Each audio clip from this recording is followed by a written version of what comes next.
Hey, what's up guys? Will here for GSM Arena. If you want to get a Sony flagship phone, there are two recent choices to consider.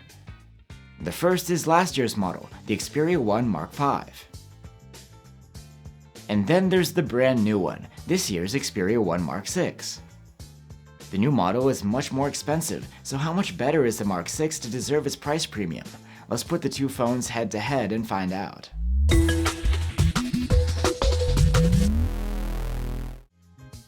The Xperia 1 phones are premium flagships and camera phones, bringing the best Sony has to offer.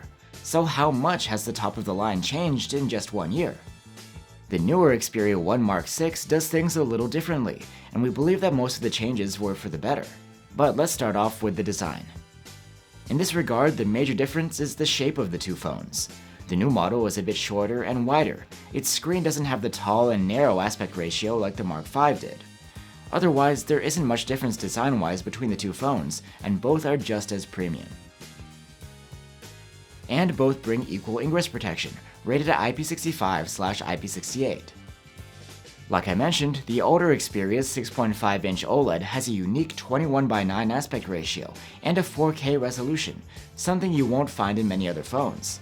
It has a 120Hz refresh rate too. Meanwhile, the Mark VI's screen is an LTPO OLED. It's the same size, but with a more typical 19.5:9 aspect ratio and a 1080p resolution. When it comes to max brightness, the Mark VI has the Mark V beat. We measured up to around 1300 nits on the new model, versus a maximum of around 930 on the older one. It does seem a bit of a downgrade to go from 4K to 1080p, but it's worth noting that outside of certain scenarios, like 4K video playback, the Mark V prefers to use a 1080p resolution anyway. So much of the time, with the new model, you aren't really missing out when it comes to resolution, and you may get more power efficiency too.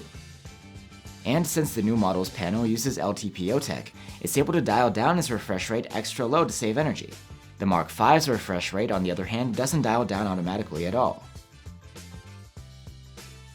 Perhaps in large part due to these factors, the Xperia 1 Mark VI is the clear winner when it comes to battery life. In our battery life tests, it blew away its predecessor, and most other phones actually, earning an active use score of 17 hours and 27 minutes, versus 12 hours and 24 minutes on the Mark V. But when it comes to charging, both handsets are equally mediocre. They support 30-watt charging, and they're able to charge from 0 to around 50% in half an hour, and a full charge takes around an hour and a half.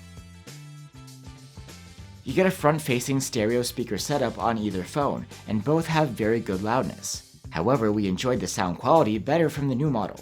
The sound is a bit warmer, fuller, and more lively.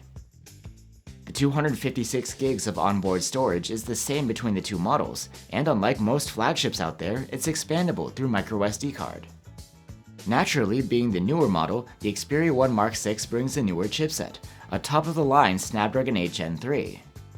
Meanwhile, the Mark V packs last year's top Qualcomm chip, the Snapdragon 8 Gen 2. Both phones deliver flagship-grade performance that can handle pretty much whatever task you need.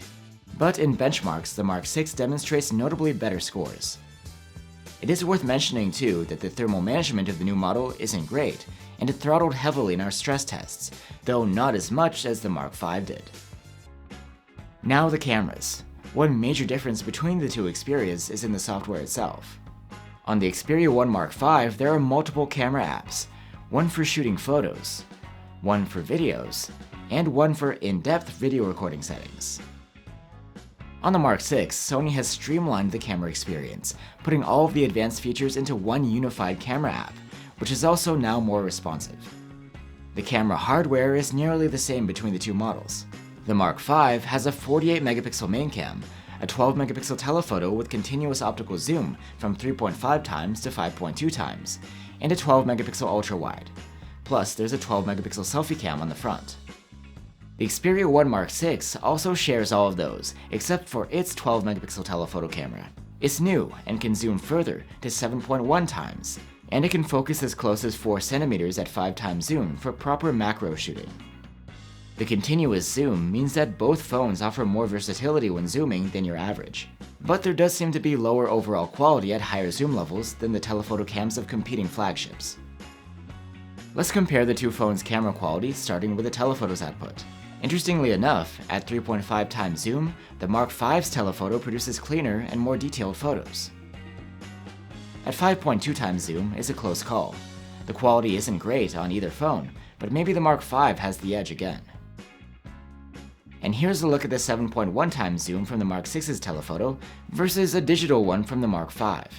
What's surprising is that the new models is only slightly better. And here are some telemacro shots taken with the Mark VI's telephoto cam. They come out great, but you do need a tripod.